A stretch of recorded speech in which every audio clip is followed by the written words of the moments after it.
New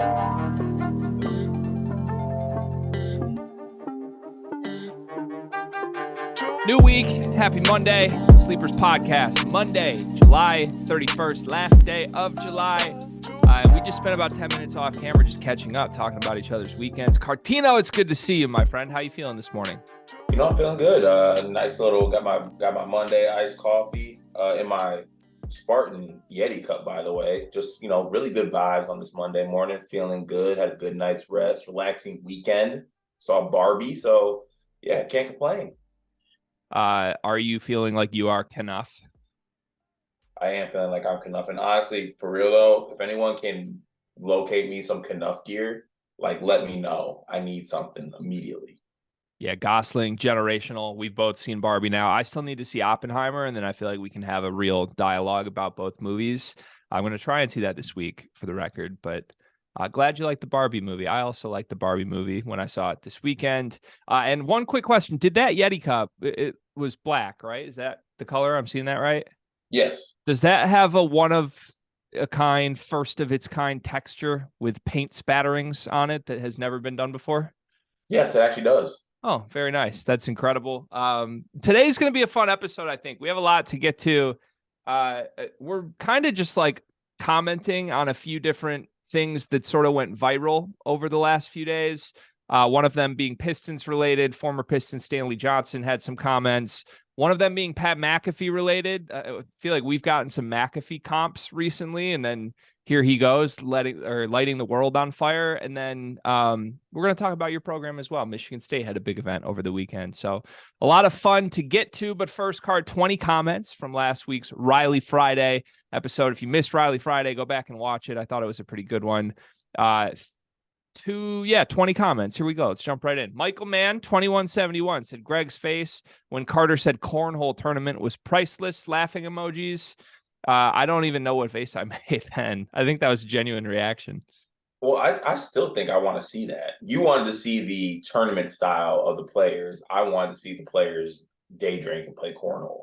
Yeah, the more I think about it, the more I'm in on your plan. It would be kind of fun to day drink. Tanner Hessling says, live, love, hate, the life of an Illinois fan. The one podcast I watch every day after work. Keep up the great work, fellas. And finally, all hail Daddy Brad. Tanner, shout out to you. Appreciate you. That means a lot that you listen to us every single day. And don't tell Illinois fans that you listen to us every single day. They might turn on you the way they've turned on us. Seymour Butts, 420, our favorite, says, yeah, Greg and I are kind of the inverse of each other in terms of fandoms. I grew up in East Lansing as a diehard MSU basketball fan, casual MSU football fan, went to Michigan for college, graduated this past spring, tried to root for Michigan basketball. Every time MSU and UM played, I couldn't bring myself to switch up on Izzo. I don't care as much about football, so it was a lot easier to switch to UM. Cart, I don't know if he is being genuine and honest here or if he's just plagiarizing my life story and flipping it to troll me. Yeah, we might need Seymour to slide into the Twitter DMs with real names and things like that so we can do some more investigation on this, because I just don't, it's way too close to your mutant story. Yeah, that's almost word for word. I'm excited at the prospect that somebody else like me, wired like me, exists. Although I think I'm already jealous of Seymour because the two that I root for, Michigan basketball and Michigan State football, have historically been the two that lose. I mean, they had a good little 4 or 5 year stretch when I was in college where Beeline was cooking and Mark D'Antonio was cooking. But outside of that, it's really 50 years of Michigan basketball losing and Michigan State football losing, and the opposite being really good, Seymour's side being really good. So I don't know how to feel about this, Seymour.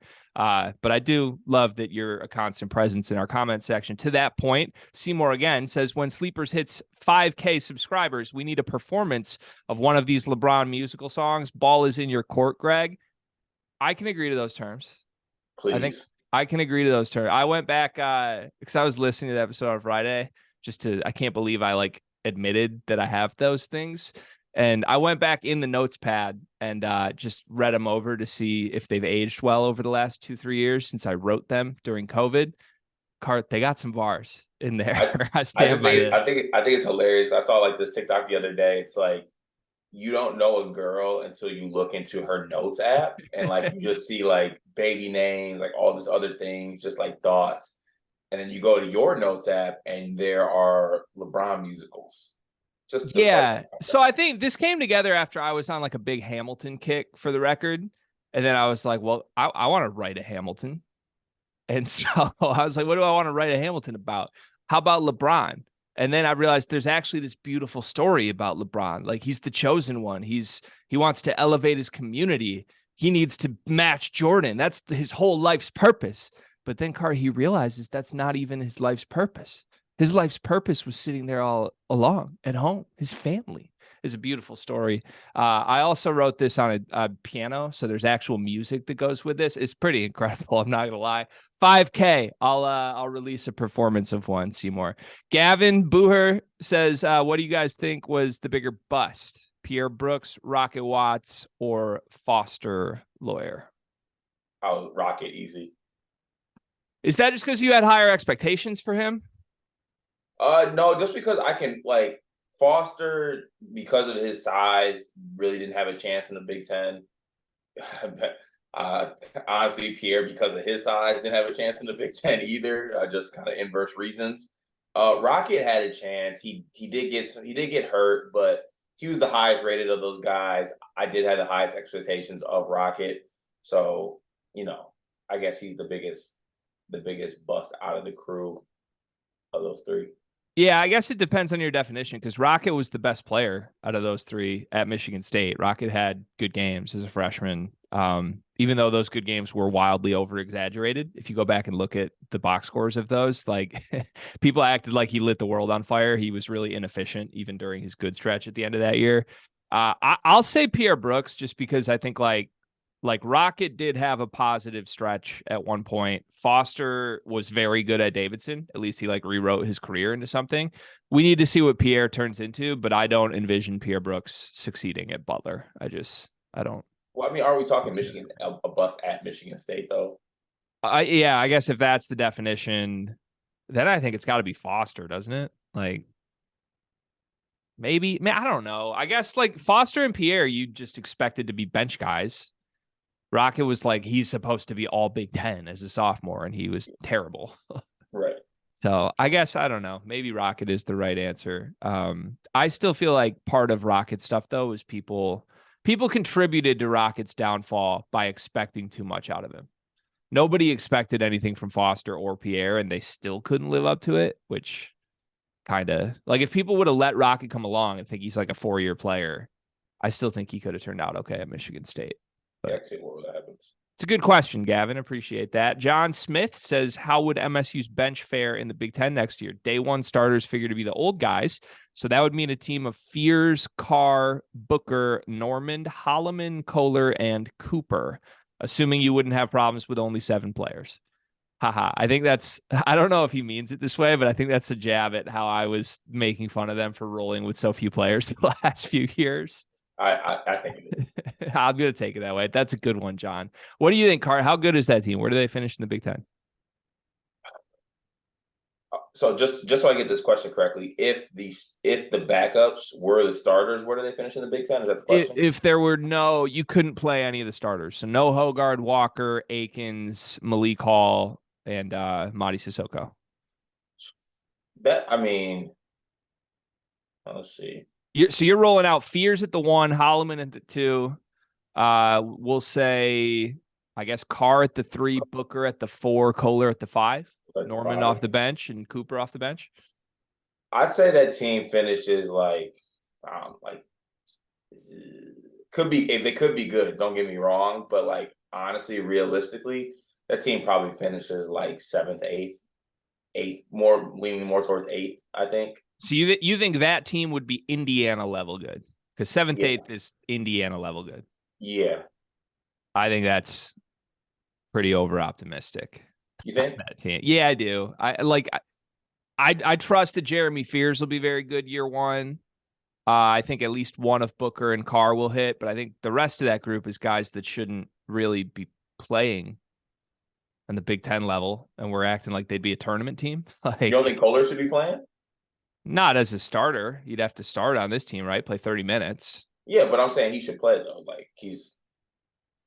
He's got to prove it. I went to bat for Kohler last week. I think he's got to prove it. I think like penciling him in as an NCAA tournament team 30-minute guy is a lot. Also, Trey Holloman's on this team and playing 35 minutes. Yeah, the Trey Holloman hype is crazy, by the way, after the release of that last video where he had a spot-up jumper. That team's not better. Like, that team's not better than Indiana, than Michigan, than Rutgers, which is like 7-8 group. So yeah, I guess when you put it that way. Can I make one more quick comment about Michigan State's bench? Yes. I do want to say this, and I think I've been actually contributing to this. When I say that Michigan State can have some depth, like they have depth compared to last year, a lot of that hinges on guys playing to a level that they're expected. I just want to let that be known. Like there is a ceiling and floor for how good our bench is based on how those guys play. I guess that's with any basketball team though, but maybe this is more so me just trying to maybe die down the hype just a little pinch, because this depth that we're talking about is freshmen. Whether they be really good freshmen or not, they're freshmen. They're athletic. That's great, but they're freshmen. So yeah, I don't know. I just want to taper just a tiny bit, a little bit too much hype for me. And not saying I'm not excited, but just level. I think the hype is fair and real. I don't think you should. I don't think you should temper the hype too much, because the important thing is, like, to the opposite of John's question, you actually don't need anything from these guys. Anything you get is gravy that puts you over the top. Like you could literally say none of these freshmen are here, and the team of Michigan State's starting lineup plus Holloman plus Kohler plus Cooper would be top 3 in the Big Ten. So like it's lottery tickets, right? If Carr's good, if Booker's good, if Fears is good, if Norman's good, then all of a sudden you have this awesome boost in this chip you didn't have last year. But if none of them are good, you can bring them along slow and it doesn't kill the team the way in the past, like a guy like Max Christie, you needed him to be great immediately. This year, it's like if you brought Max Christie off the bench. I think the narrative on Max Christie would be a lot different than Carter's face right now. Any comments on Cormac? I just can't believe we got 3 Cormac mentions. Sorry. Thank you for the question, John. Also, I don't think it matters what names you put in that group. If you asked where MSU's bench would fare, I think Carter would always say 7th in the Big Ten. I don't think it matters who the players are. Keith Johnson, 32, says, I live in Seattle. Each year I fly back to Michigan for the Michigan State game at the Breslin. Should I fly back this year or save my money and bank on an MSU Final Four and go to Phoenix? I just had a baby girl. Shout out to Greg. Shout out to you, Keith. So I will need to choose one or the other. I have a very clear answer of what Keith should do here. Cart, what do you think he should do? Final Four, easily. I'm the opposite. So it's not because I don't think they'll get to the Final Four.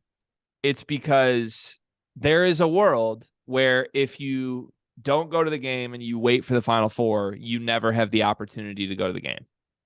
I think that you should fly back, go to the Michigan State game, have the experience, have the fun. And then if Michigan State gets to the Final Four, then you got a decision to make. Then are we scrounging up the savings? Are we going to a special account? Are we calling the accountant? I would want to have that opportunity and make sure you go to one of the games, then potentially miss out on both, Keith. So shout out to you, though, girl dads. Stick together, my friend. Congratulations. Ulamog says, overreactions from the MSU basketball practice video posted on Friday. Trey Holloman with 2 distinct highlights means he'll be an 8-minute-a-game player this year. Carter and DK are haters. If I'm wrong, I'll actually go to my friend's musical next year. Also, Malik Hall dunking equals a healthy year, and Liz Frank stays away. What does Liz Frank stays away mean? His spelling of Liz Frank is hilarious too, by the way. What does Liz Frank mean? Liz Frank's like the fracture, and it's a bone in the foot. Got it. It's actually LISFRANC, I think. Yeah, I got it. Yeah, that went over my head. Good job, Ulamog. What are your overreactions, Card? Do you buy Ulamog's Trey Holloman take? No. Okay. Anything else? I don't understand. Like, yeah, there's a minute clip, and like we're getting Trey Holloman's frame looking good, looking like he put on some weight, hit a jumper. Like, sweet. I'm just not buying into like just because of that clip, like Trey Holman's just going to be like this guy. And I don't know. It's just, and it's not because he's going to play like even in the backcourt. I think that if he plays, it'll be like a 3-guard lineup type thing. And that scares me. Like, I'm not going to buy the Trey Holman hype until I see it in an actual game against an actual opponent.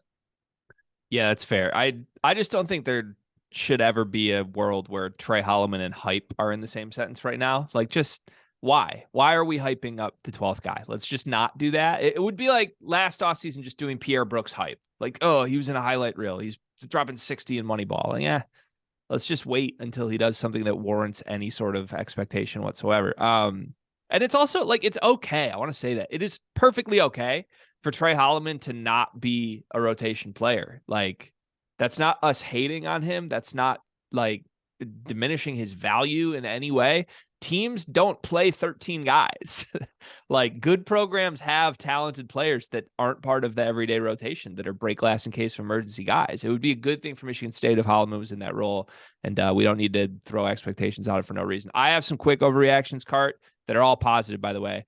Carr and Booker's athleticism boost is for real. DK talked about it, just of like, it's the one thing Michigan State's been missing the last few years.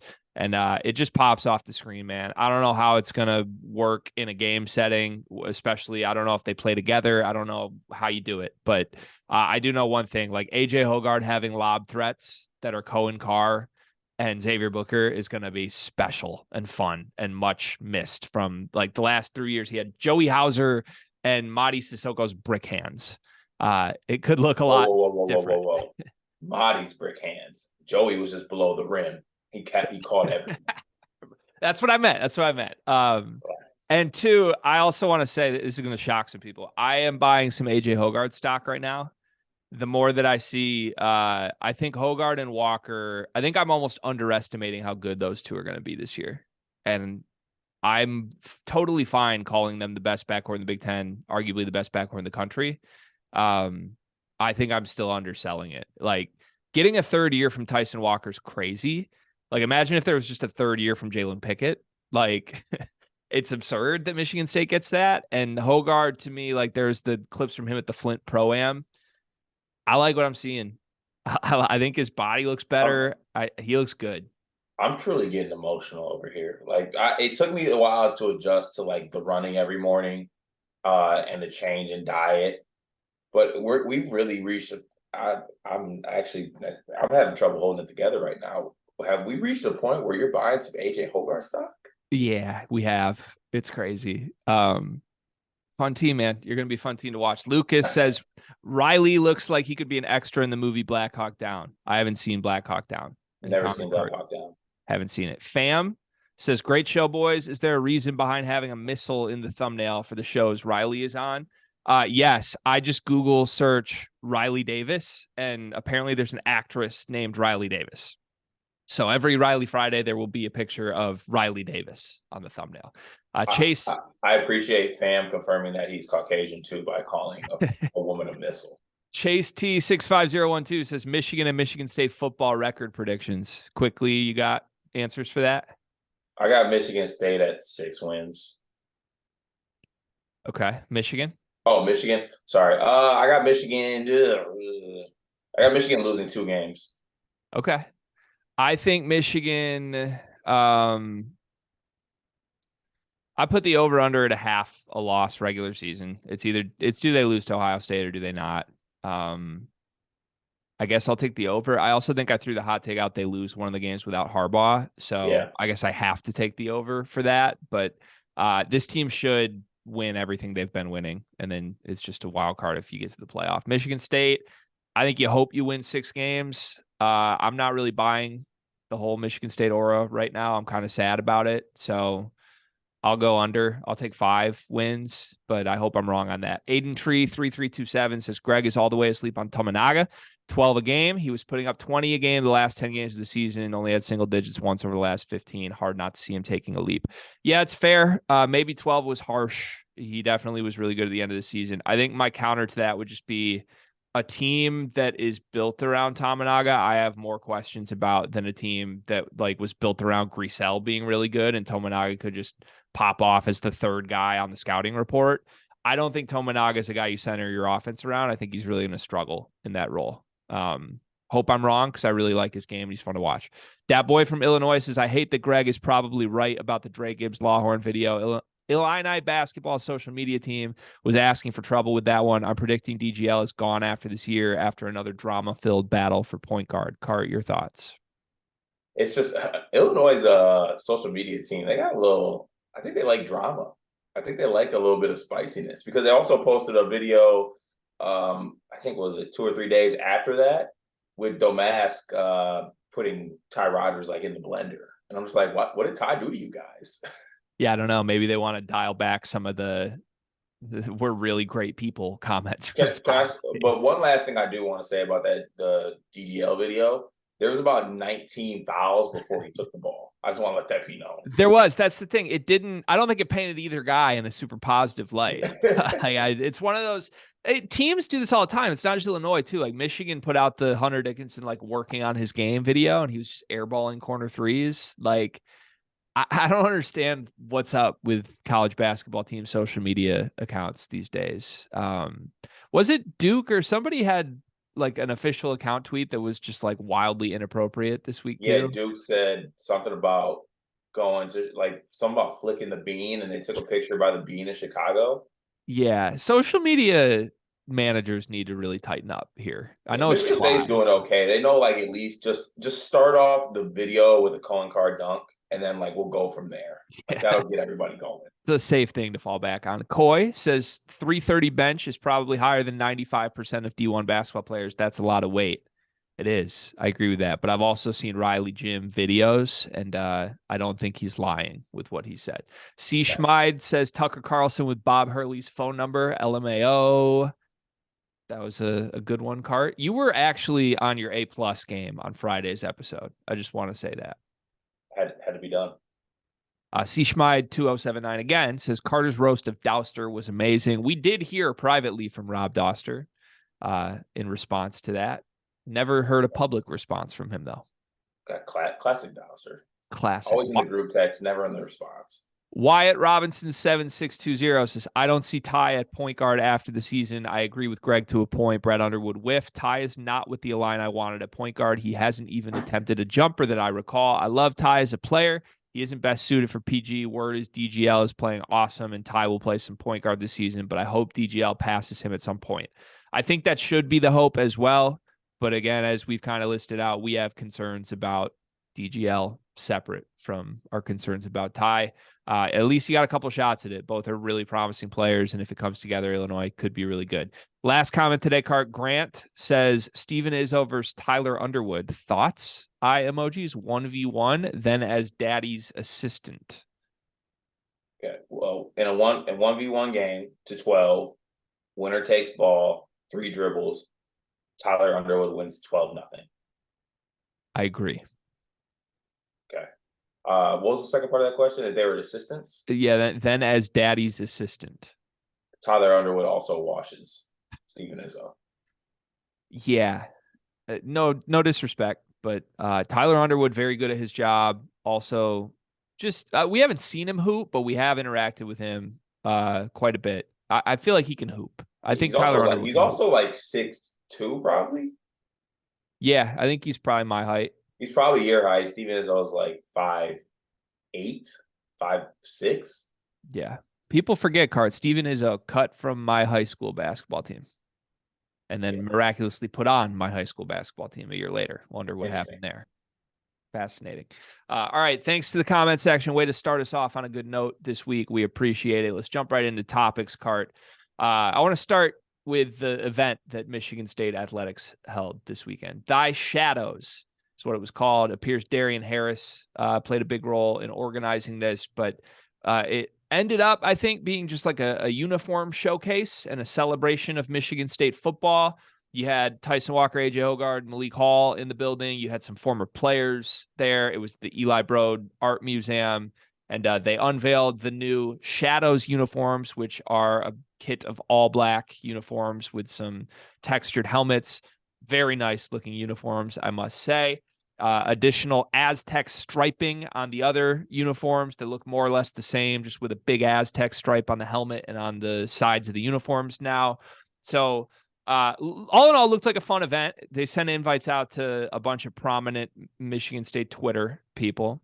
Notably absent from this event was the one and only Carter Elliott. Your thoughts? I mean, you can't invite everybody. I stake my claim as the blue collar guy of Twitter, whether it be on this podcast, whether it be from Michigan State. I don't want an invite. Okay. I just want to watch it. Okay. I just want to watch it unfold. Maybe I get an invite next year. Maybe I don't. But I don't think I really earned an invite this year, to be honest with you. I would have been put off if I would have got one. It would have seemed like they were trying to fill a diversity quota. They probably could have used the quota from what I saw. Just nothing wrong with that, I guess.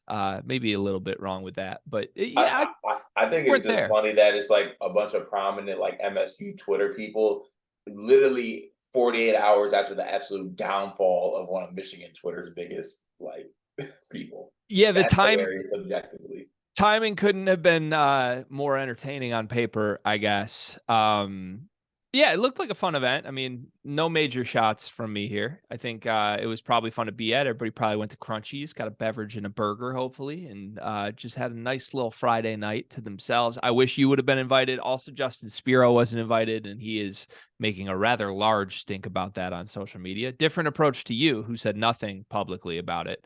Should I have got like in full Albion gear and been like, I'm a Brit?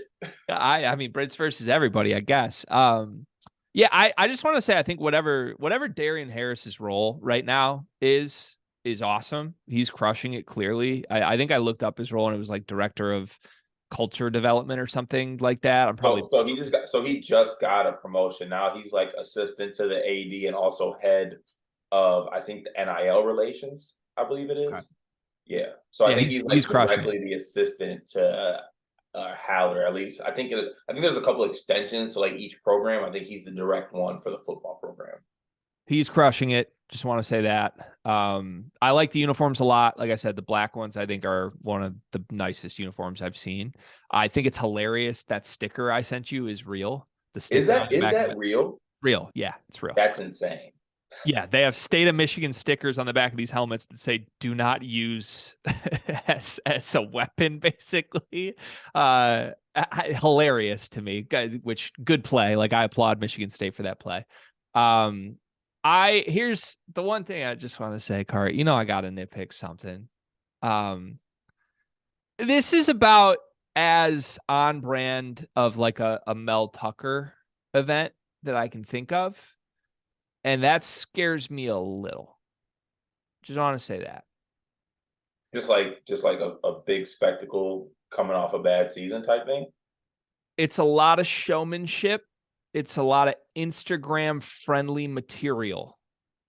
And there's not a lot to back it up in his few years on the football field thus far. Now, nothing that would have happened in this event, whether it happened or not, nothing changes like my opinion on that until we see what this year's football team looks like. Like if this football team's good, then I'm just wrong and I'm happy because I'm rooting for Mel Tucker's program. I want them to be good. I just feel like I'm getting like greatest showman a little bit by him in general. I've said this to you in past off seasons of like the dude is phenomenal at bringing Ferraris out to midfield and getting actual dogs on the 45-yard line. He's not great at putting actual dogs in uniform on the football field. So we'll see. It just like this again. I didn't know this event was coming, and then all of a sudden I see like thy shadows, and again, great looking event. Looked awesome. Looked like they had a better spread than whatever Michigan football is serving at the Big House right now. That was insane too. That was insane, but I'm a little concerned that this is Mel Tucker's biggest strength as a coach is the off-season events he can put on. And what I will say is that I feel like the football program was at one of the lowest points last season. And I think that doing stuff like this and events like this seem to, just pick up the vibes around the program. I think it is a greatest showman kind of vibe type thing. But in today's day and age, I feel like you kind of need that. Like, I think the unveiling of the black jerseys, the involvement of like, I guess you call it MSU like fans or Twitter, I think was a great play by too, because I mean, whether you want to admit it or not, a lot of those MSU Twitter people like have more pull than I guess even some alumni have, just as far as like in the Twitter space, the way that operates. So I think it's just, coming off a bad season, you want to just kind of build the morale up, I guess, of not just like the team, but also like people supporting the team. And I think like events like this kind of do that. Yeah, that's fair. Also, don't you kind of want Mel to keep the same energy as far as like, don't just, obviously you don't want him like doing this stuff and we're just like losing 3 games or winning 3 games every single year. But he's got to keep the same energy. He's got to be who he is, no matter. 100%. 100%. I give him credit for doing that. I think in general, the act of Michigan State football involving fans to this degree is incredible. And I think it's rare. I don't think a lot of programs do that. I wouldn't want him to switch up. I just want him to call timeouts at the appropriate times. Maybe get a nice little special teams sub in so we can kick a 20-yard field goal to be bowl eligible. That'd be nice. Stop being Nathaniel Hackett. Yeah. And look, football coaches in general are really shticky. Like we're seeing a couple in the Big Ten be brought down right now. Like Pat Fitzgerald's out. But PJ Fleck is a walking shtick, and that's making headlines right now. I wish there was a little more substance from what I've seen on the field beyond, the woodshed and the deep end and thy shadows and the clapping. I'd like to see a little more from Tuck coming. And maybe we see that this year. Hopefully we do. Last question for me on this. I promise I'm not trying to be too antagonistic, but I'm genuinely curious. A lot of these people that I think were at this event, from the fan perspective, do have a ton of influence. That's clear at this point. A lot of these people turned very harshly on Peyton Thorne, very publicly this offseason. That's fine. He's not the quarterback anymore. I wouldn't expect them to support him. What would it take from Mel for these fans, these specific people, to sour on Mel, Cart? Like, can Mel keep going non-bowl eligible? Can he go 5-7 again and again, but just keep inviting them back with access to the Die Shadows event and everyone's going to love him?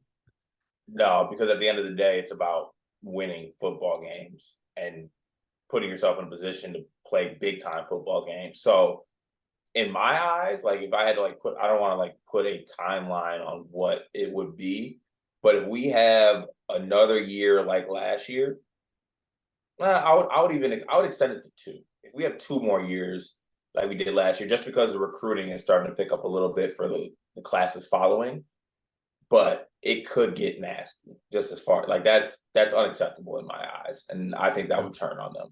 Yeah. I'm just curious, if the same invites are sent to Thy Shadows in 2024 after a 5-7 year, second one in a row, does the response look the same? That's what I'm curious about right now. I hope we never get to that point and see it. I hope Michigan State wins 8 games this year and there's clear momentum. And then, that's what I'm rooting for, including a win against Michigan. But I'm just curious because a lot of people seem to be a lot higher on Mel, but maybe it's those people that are getting access to this cool stuff than I am as a Mel observer. So anyways, all right, let's move on. Pat McAfee did a this weekend, and then doubled down and tripled down on it. I don't understand. We've been compared to McAfee by our comment section as recent as 3 days ago. I've always stated I really respect the McAfee model. What he's done to rewrite the way sports media works right now, I think is very impressive.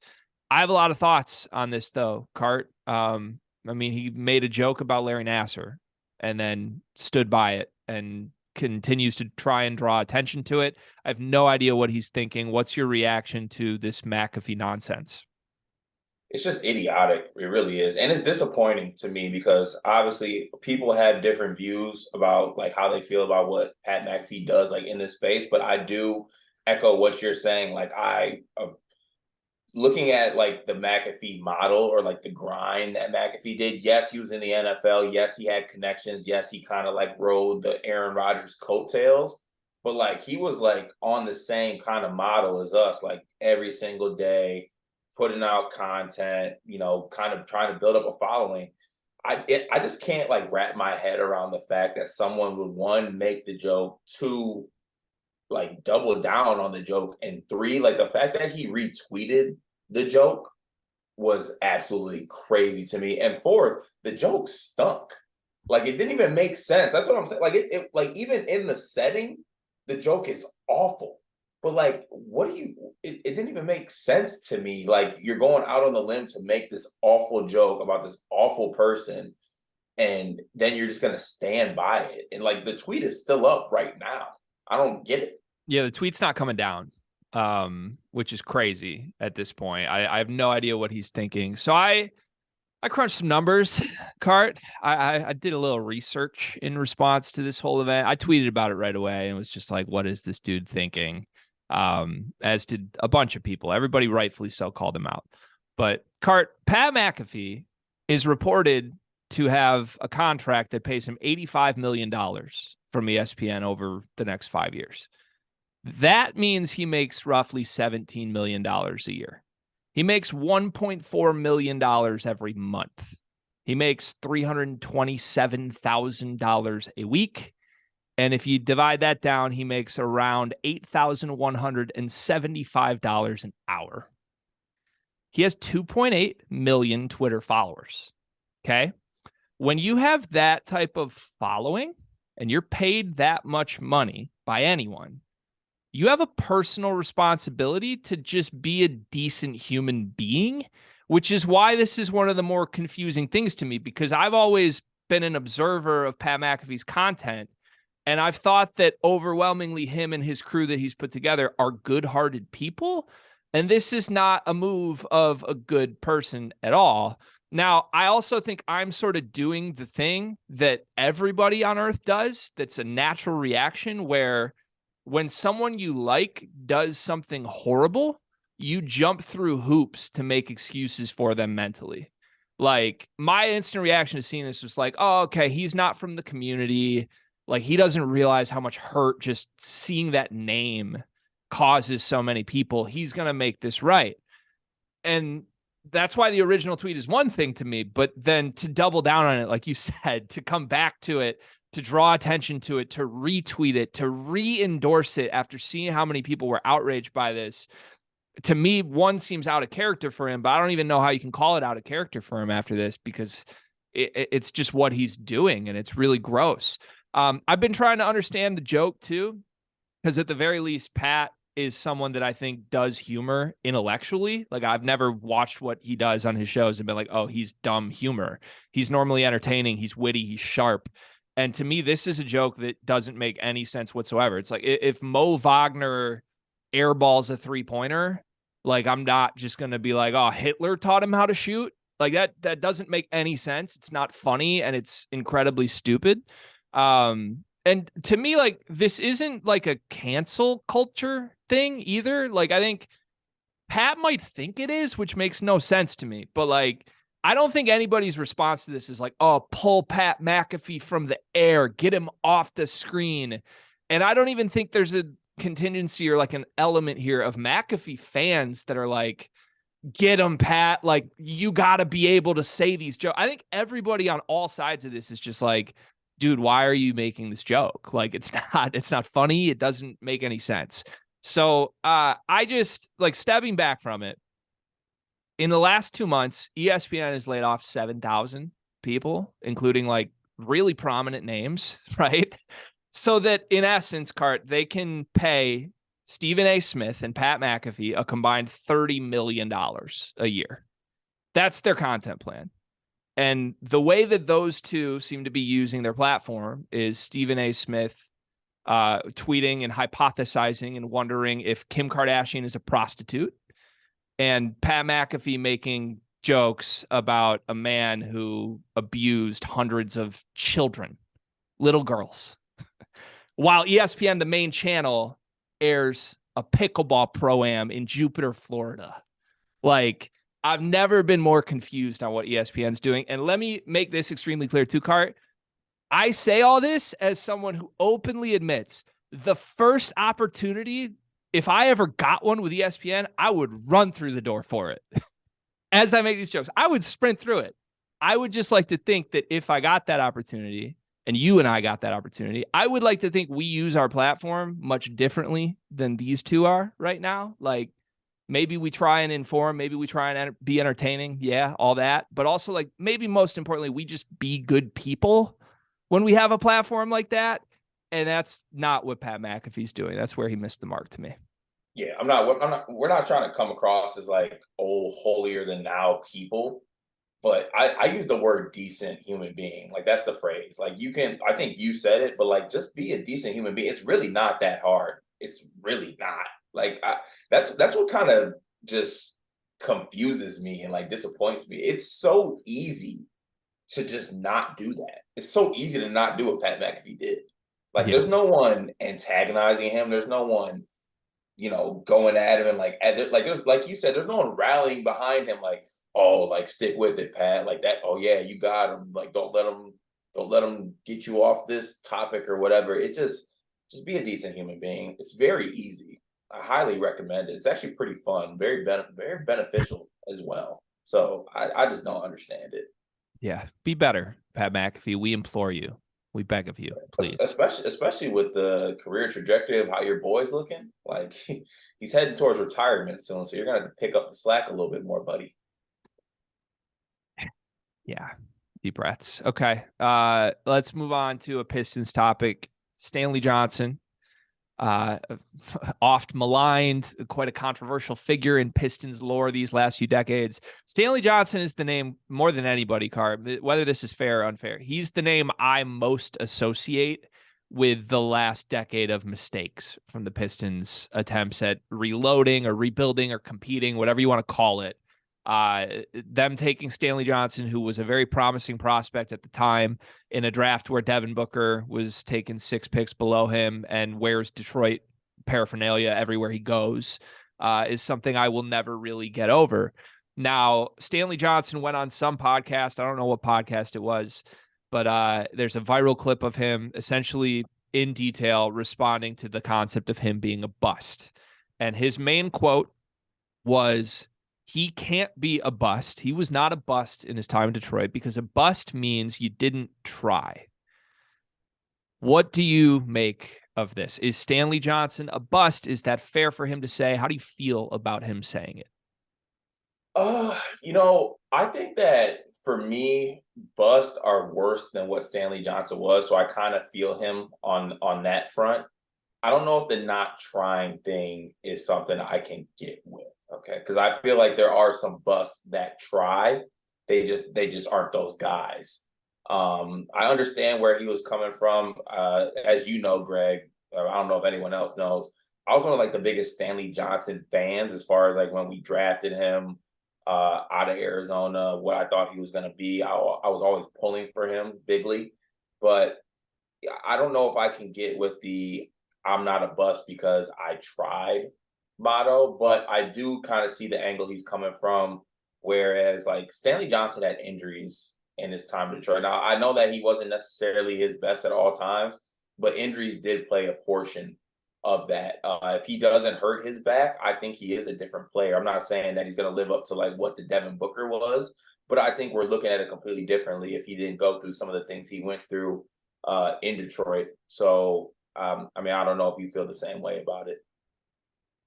Yeah, he also he called out that his mother passed away right after the draft, which I didn't even realize. Maybe I just wasn't online enough back in the day. I had no idea he went through that. That's horrible. Obviously I'm sure that totally shifted who he was as a person. Where I draw the line here, I don't know if he's trying to victory lap or just defend himself, if he's a little insecure, if Pistons fans have really come after him or something. But to me, he's kind of been forgotten about. I don't think people are actively talking about Stanley Johnson or coming at him like he's a bust anymore.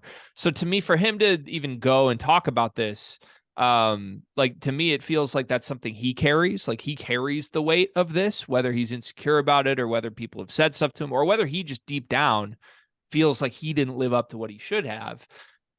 The problem is being a bust has nothing to do with trying hard. at all. Like at the end of the day, production is what defines whether or not you are a bust. And whether you went through all the adversity you hit, you weren't a good basketball player. It has nothing to do with how much you tried or whether you showed up. Like, congratulations, Stanley Johnson. You showed up every day.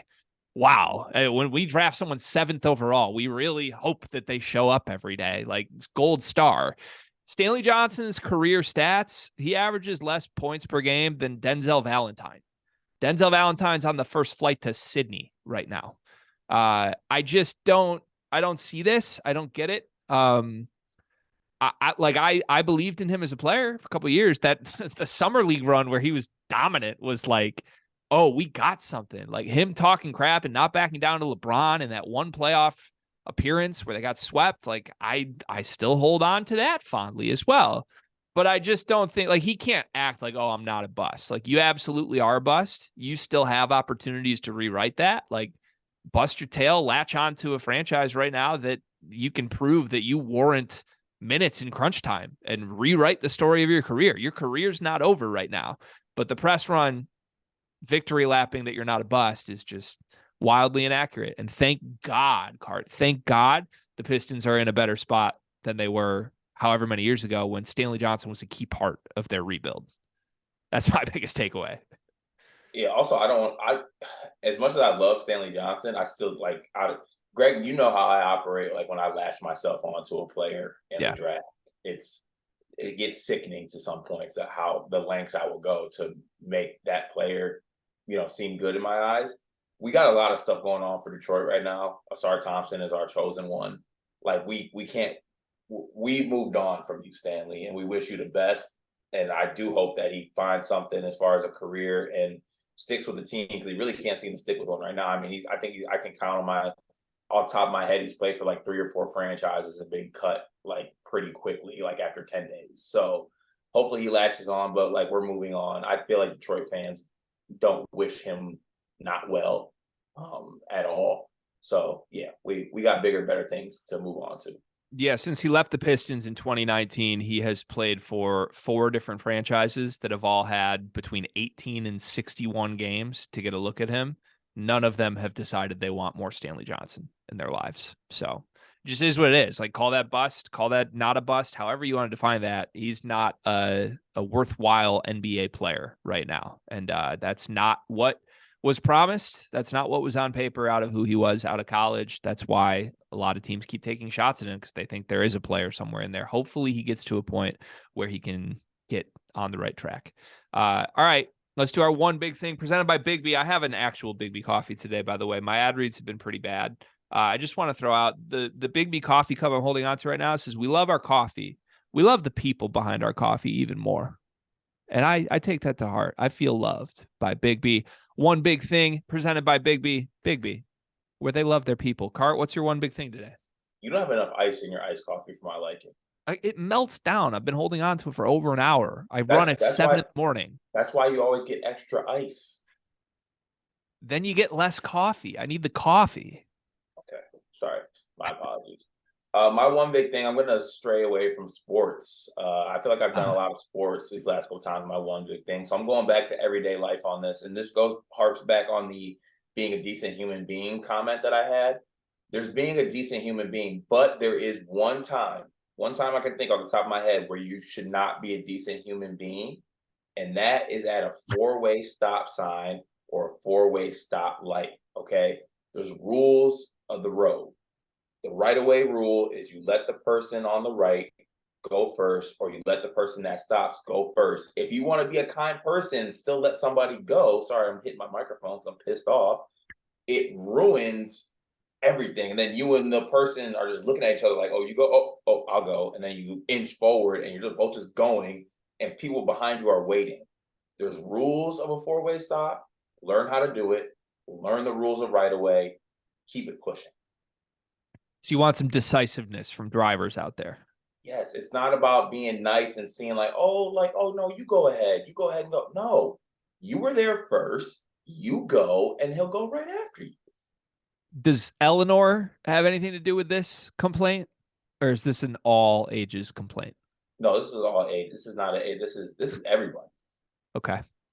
Do you think you're very good at this? Like, are you? What's your hit rate on obeying four-way stop behavior? Oh, perfect. I've never actually.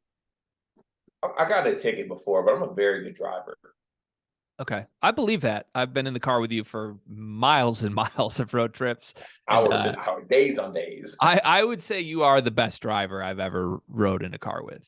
I will give you that credit, my friend. Good job. You're welcome. Okay, my one big thing today, Cart. It's time for the phrase "touch some grass" to touch some grass. We need to put that phrase down. I'm seeing it too much. I'm seeing it in places where I don't even think it really applies overly well. I think it was like the fun way to say, haha, shut up, maybe 18 months ago.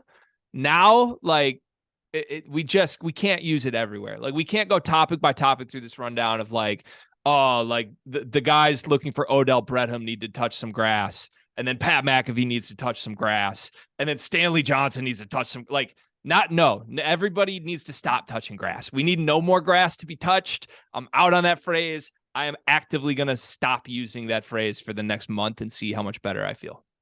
Can we get a new phrase like to the table, or I'm going to have to think on it. I don't have one prepared, but I cringe every time I see that right now. We're doing it way too much.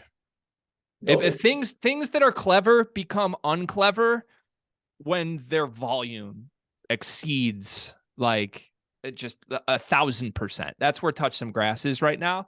Someone needs to come up with something new. It doesn't have to be me. It can be me. I'm willing for it to be me. But yeah, touch some grass has to go. I'm out. And on that note, we end today's Sleepers podcast. I'm sorry. I thought that I'm out was the end. You were going to hit stop recording. I'm sorry. I thought that was it. I mean, it would have worked. Thank you for watching. As always, subscribe to the YouTube channel. You can listen on Apple and Spotify. We'll be back tomorrow, every single Monday through Friday, 5 days a week of the Sleepers podcast. For Carter Elliott, I'm Greg Waddell. We'll see you tomorrow. Keep chopping.